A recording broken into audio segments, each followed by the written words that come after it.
ఎగువన కురుస్తున్న వర్షాలతో కృష్ణ ప్రాజెక్టులకు వరద కొనసాగుతుంది. దీంతో జూరాల ప్రాజెక్టుకు వరద పోటెత్తుతోంది. ప్రాజెక్టు 19 గేట్లను ఓపెన్ చేసి శ్రీశైలం ప్రాజెక్టుకు నీటిని విడుదల చేస్తున్నారు.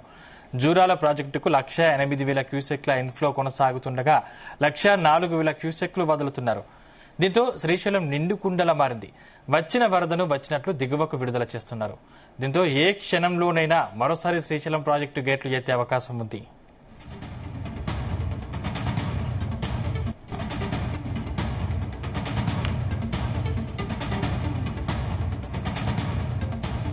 నాగార్జున సాగర్ ఎడమ కాలువకు నీటిని విడుదల చేశారు ఎన్ఎస్పీ అధికారులు.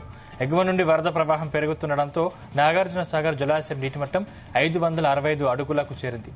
దీంతో ఎడమ కాలువకు నీరు విడుదల చేశారు అధికారులు. అయితే ఈ నీటి విడుదల తాగునీటి అవసరాల కోసమని చెప్పి అధికారులు చెబుతున్నారు. అయితే ఈ నీటి విడుదలను సాగు కూడా అందించాలని రైతులు కోరుతున్నారు.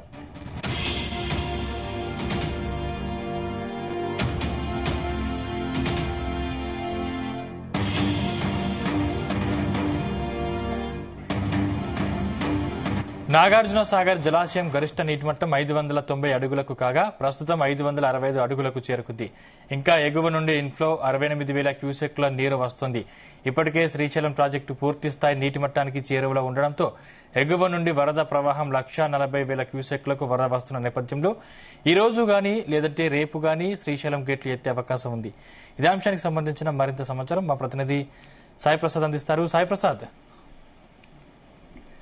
సందీప్, ఇప్పుడు కృష్ణా తుంగభద్ర నదులకు వరద హోరు అయితే కొనసాగుతోంది.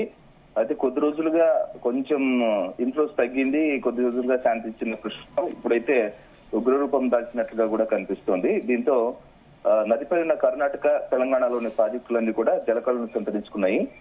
జూరాల ప్రాజెక్టుకైతే నిన్న వరద ప్రవాహం పెరగడంతో డ్యాం 23 గేట్లను తెరిచి దిగువకైతే నీటిని విడుదల చేస్తున్నారు. ఇన్ఫ్లో 1,14 లక్షల క్యూసెక్కులు ఉండగా మొత్తం అవుట్ఫ్లో 1,21,994 క్యూసెక్కులుగా నమోదైంది. డ్యాం పూర్తి స్థాయి సామర్థ్యం 9.657 టీఎంసీలు కాగా ప్రస్తుతం అయితే 7.279 టీఎంసీలు నిల్వ అయితే ఉంది. ఇక మరోవైపు కర్ణాటకలోని తుంగభద్ర డ్యాం కి అయితే 39,683 క్యూసెక్కులు వస్తుండగా 9 క్రస్ట్ గేట్లను ఎత్తి 2.5 అడుగుల మేర ఎత్తి గేట్లను దిగువకు 26,910 క్యూసెక్కులను విడుదల చేస్తున్నారు. మరోవైపు సుంకేసుల బ్యారేజ్ కూడా ఇన్ఫ్లోస్ వస్తున్నాయి. 35,848 క్యూసెక్కుల వరద నీరు సుంకేసుల డ్యామ్ కు వచ్చి చేరుతుంది. దీంతో ఇప్పుడు ఈ జలాశయాల నుంచి అన్ని ఇన్ఫ్లో వస్తుంటే శ్రీశైలం జలాశయం అయితే ప్రస్తుతం అయితే నిండు కుండను తలపిస్తోంది. జూరాల సుంకేసుల నుంచి దాదాపు 138,664 క్యూసెక్కుల వరద వచ్చి చేరుతుంది. పూర్తి స్థాయి సామర్థ్యం 215 టీఎంసీలు ఉంటే శ్రీశైలం డ్యామ్ లో ప్రస్తుతం 202.5056 టీఎంసీలు నిల్వ ఉంది. కుడి ఎడమ జల విద్యుత్ కేంద్రాల నుంచి దిగువకు 67,556 క్యూసెక్కుల నీటిని విడుదల చేస్తున్నారు. వరద ప్రవాహం అయితే శ్రీశైలం డ్యాం పెరగడంతో 24 గంటల్లో డ్యాం గేట్లు ఎత్తే అవకాశం కూడా ఉన్నట్లు అధికారులు అంటున్నారు. సందీప్, ప్రస్తుతం అయితే ఇన్నాళ్ళు శ్రీశైలం డ్యాం పూర్తి స్థాయిలో నుంచి కేవలం 3 గేట్లను మాత్రమే ఎత్తి శ్రీశైలం డ్యాం నుంచి దిగువకు నీటిని విడుదల చేస్తూ ఉండేవారు. అయితే ప్రవాహం తగ్గిపోవడంతో గత 4-5 రోజులుగా డ్యాం గేట్లను ఆ ఎత్తిన 3 గేట్లను కూడా మూసివేశారు. అయితే గత 24 గంటల నుంచి ఎగువ ప్రాంతాల్లో అంటే కర్ణాటక ప్రాంతాల్లో, మహారాష్ట్ర ప్రాంతాల్లో కురుస్తున్న వర్షాలకు ఇన్ఫ్లోస్ అయితే పెరిగాయి. ఇటు తుంగభద్రకు, జూరాలకు, సుంకేశ్వర డ్యాం కు. దీంతో అక్కడి నుంచి శ్రీశైలం డ్యాం కు ఇన్ఫ్లోస్ వస్తూ ఉండగా ఇప్పుడు శ్రీశైలం డ్యాం నీటి మట్టం అయితే ప్రస్తుతం పెరుగుతూ వస్తుంది.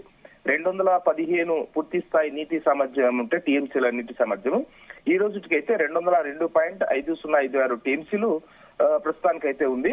కాబట్టి మరో 24 గంటల్లో శ్రీశైలం డ్యాం గేట్లను ఎత్తే అవకాశం అయితే కనిపిస్తోంది. సందీప్. Thank you Sai Prasad.